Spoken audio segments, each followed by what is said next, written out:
Wah, rame nih. Tim VR46 yang sebelumnya memiliki status tim satelit resmi Ducati, malahan kini tampak terpinggirkan nih. Dan Ducati lebih memilih untuk lebih dekat dengan Gresini dan menjadikannya tim kesayangannya. Salah satu faktornya adalah karena Alex Marquez. Dan apakah dengan dianaktirikan dalam tanda petik, VR46 akan mulai berpikir mengikuti jejak Pramac dengan memilih hengkang? Dan juga KTM yang mengancam Dorna, jika terus menganak emaskan Ducati, maka dia akan pergi dari MotoGP. Kemudian ada Oliveira yang tertendang dari Pramac, malah jadi rebutan nih antara Aprilia dan BMW. Nah, seperti apa panasnya berita kali ini? Kita bahas.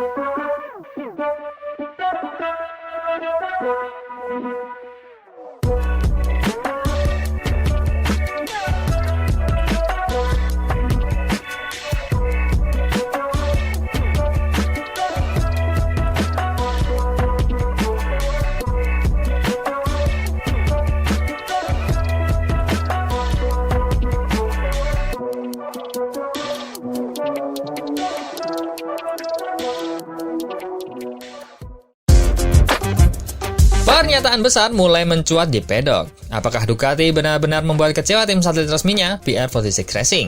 Dengan keputusan tidak memberikan dua motor spesifikasi terbaru GP26 untuk musim 2026. Sebab, alih-alih VR46 yang notabene partner resmi, justru Gresini Racing dengan Alex Marquez yang terlihat akan menerima keistimewaan tersebut. Semua bermula di Barcelona, ketika Alex Marquez membuat gebrakan besar. Kemenangannya bukan hanya memutus dominasi sang kakak, Marc Marquez, tapi juga sekaligus mempermalukan Ducati pabrikan yang mengandalkan Pecco Bagnaia. Motor Desmos edisi yang ditunggangi Alex terbukti lebih tajam, lebih konsisten dan lebih berbahaya dibandingkan GP25 milik Pecco. Statistik pun tak terbantahkan, 6 podium dalam 2 kemenangan balapan plus 10 podium dan juga 1 kemenangan sprint. Tak heran jika Ducati tergoda untuk menghadiahi Alex pakai teknis yang lebih mutakhir, bahkan mungkin GP26 penuh pada musim depan. Ucapan Davide Tardosi semakin mempertegas arah itu. Dia terang-terangan menyebut Alex layak mendapatkan hadiah teknis. Sebuah kalimat yang terdengar seperti tamparan bagi Bagnaia yang sedang dalam performa yang kurang mengenakan. Dari sinilah spekulasi merebak. Ducati kemungkinan besar akan menurunkan 4 GP26 musim 2026. 2 untuk tim pabrikan, 1 lagi untuk Firmin dan 1 lagi untuk Alex, yang keduanya berada di Gresini. Lalu bagaimana dengan VR46? Disinilah isu panas mulai melinding. Alessio Salucci, sosok penting di balik tim, menjelaskan bahwa Ducati sebenarnya sempat menawarkan 2 motor pabrikan penuh untuk VR46 pada 2026. Namun pihaknya menolak, karena ingin tetap memakai format seperti sekarang. 1 motor spek baru GP26 dan 1 motor tahun sebelumnya yaitu GP25. Menurut VR46 itu lebih sesuai dengan struktur tim, keseimbangan teknis sekaligus filosofi pembinaan rider. Masalahnya, rumor yang beredar kemudian menyebut Ducati justru akan memberikan 2 GP26 penuh ke Gresini. Inilah yang membuat VR46 merasa kecewa. Mereka memang tidak meminta 2 motor terbaru, tapi ketika tim lain justru mendapatkannya, posisi VR46 jadi terlihat seperti anak tiri di mata publik. Bahkan, Uchiyo sempat melontarkan kalimat getir, "Kami bukan tim yang suka menekan. Selama Ducati memperlakukan kami seperti ini, biarkan mereka melakukan hal yang sama kepada yang lain. Tidak masalah." Pernyataan itu terdengar diplomatis tapi jelas syarat kekecewaan. Media Eropa pun mulai membedah isu ini dengan versi masing-masing. La Gazzetta dello Sport dari Italia menulis bahwa VR46 memang dengan sadar menolak GP26 penuh demi menjaga keseimbangan internal. Marca dari Spanyol justru menyoroti bahwa Ducati jelas lebih condong ke Gresini karena performa Alex Marquez yang sedang on fire. Sementara Speedweek dari Jerman punya versi lain. Ducati sebenarnya sudah menyiapkan 2 GP26 tapi VR46 menolak karena alasan teknis dan finansial. Perbedaan versi inilah yang bikin rumor semakin liar. Tak ada satupun cerita yang bisa dikatakan 100% benar. Tapi satu yang jelas, Ducati tampak lebih terbuka pada Gresini. Sementara VR46 seolah terpaksa menerima posisi setengah langkah di belakang. Nah, dari situlah muncul pertanyaan baru. Apakah kekecewaan ini bisa mendorong VR46 mengikuti jejak Pramac untuk mencari rumah baru? Kita tahu, Pramac Racing sudah lebih dulu memutuskan berpisah dengan Ducati mulai 2025 dan bergabung dengan Yamaha karena merasa status tim satelit mereka tidak lagi cukup dihargai. Kini, VR46 berada di posisi yang mirip. Partner resmi Ducati, tapi justru melihat Gresini, tim independen, malah mendapatkan perlakuan yang lebih istimewa. Sejauh ini, Uchiyo memang belum pernah mengatakan VR46 akan hengkang. Mereka masih terlihat setia dengan Ducati. Apalagi hubungan pribadi dengan Valentino Rossi, dengan pabrikan Borgo Panigale tersebut cukup erat. Tapi di dunia MotoGP yang penuh intrik, kekecewaan semacam ini bisa menjadi bibit perubahan besar. Jika VR46 merasa terus-menerus dianaktirikan, bukan tak mungkin mereka mulai melirik opsi lain. bisa jadi mengikuti langkah Pramac ke Yamaha atau bahkan membuka pintu bagi Honda yang sedang mencari mitra kuat untuk bangkit. Singkatnya, saat ini VR46 masih bertahan dengan Ducati. Namun jika drama pembagian motor terus berlanjut dan Gresini ini semakin dimanja, tak ada jaminan mereka tidak akan mengikuti jejak Pramac di bursa kontrak 2027. Dunia pedok tahu satu hal, ketika sebuah tim merasa harga dirinya diinjak, mencari rumah baru bisa menjadi satu-satunya jalan. Berita kedua, ada KTM nih yang mau dijual. Kalau MotoGP tak membuat jualannya laris dan lebih membela Ducati. KTM kini berada di persimpangan jalan dalam kiprahnya di MotoGP. Pabrikan Austria ini mulai melontarkan protes keras terhadap Dorna dan FIA terkait absennya aturan pembatasan biaya. Menurut KTM, kondisi ini hanya menguntungkan Ducati, sementara pabrikan lain dipaksa berjuang dengan anggaran yang lebih kecil. Dalam beberapa musim terakhir, Ducati tampil terlalu dominan. Motor Desmos edisi tak tersentuh, bukan hanya karena teknologi, melainkan juga karena kebebasan finansial yang mereka miliki. KTM sendiri harus mengeluarkan sekitar 700 miliar per tahun, namun hasil di lintasan belum mampu menandingi keunggulan Ducati. Membuat uang sebesar itu menjadi tampak tak berarti apa-apa, padahal itu sudah perjuangan untuk mengeluarkan dana sejumlah itu. CEO baru Ducati, Gottfried Nummister, menegaskan bahwa sistem seperti ini tidak adil. Dia menuntut adanya regulasi keuangan seperti di Formula One, di mana pembatasan biaya membuat persaingan lebih seimbang.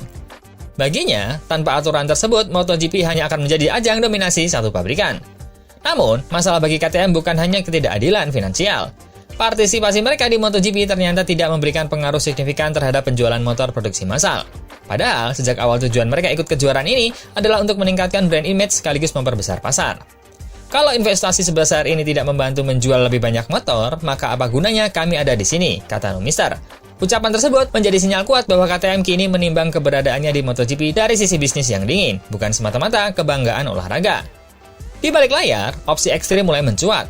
KTM disebut tengah mempertimbangkan penjualan penuh tim MotoGP mereka kepada investor besar. Nama BlackRock bahkan masuk dalam spekulasi. Jika itu terjadi, KTM akan kehilangan status sebagai pabrikan resmi dan hanya tersisa sebagai tim satelit tanpa dukungan penuh dari pabrikan. Konsekuensinya bisa sangat besar bagi kejuaraan. Tidak hanya berarti hilangnya salah satu penantang utama Ducati, tapi juga seluruh pasukan motor KTM untuk tim-tim satelit akan ikut dihentikan.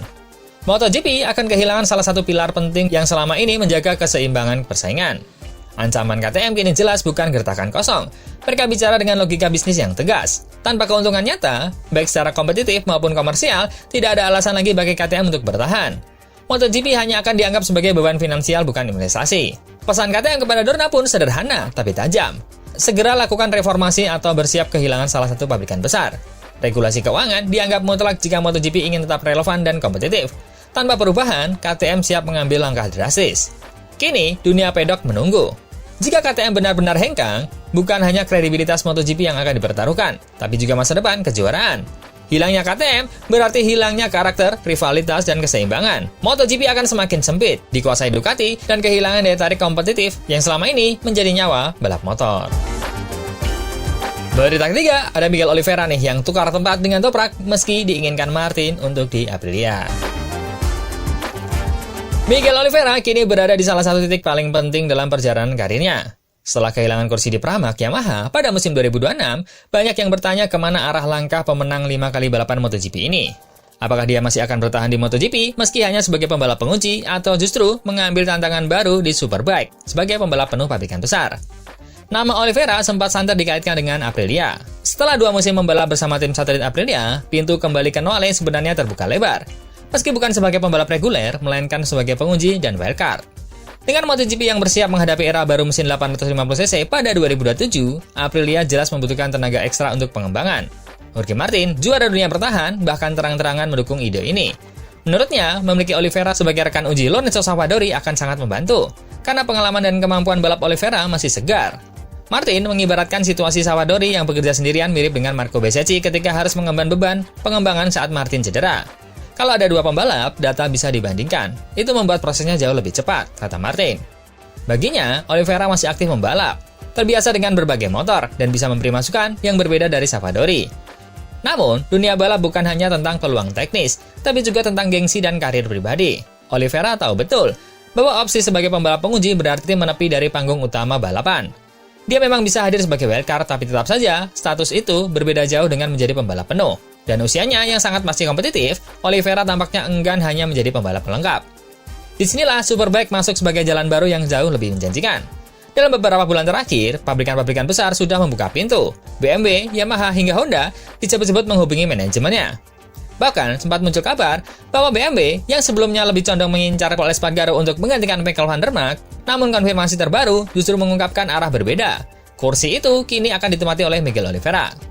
Dengan begitu, jelas sudah bahwa Oliveira memilih langkah berani, meninggalkan MotoGP untuk beralih ke Superbike bersama pabrikan BMW.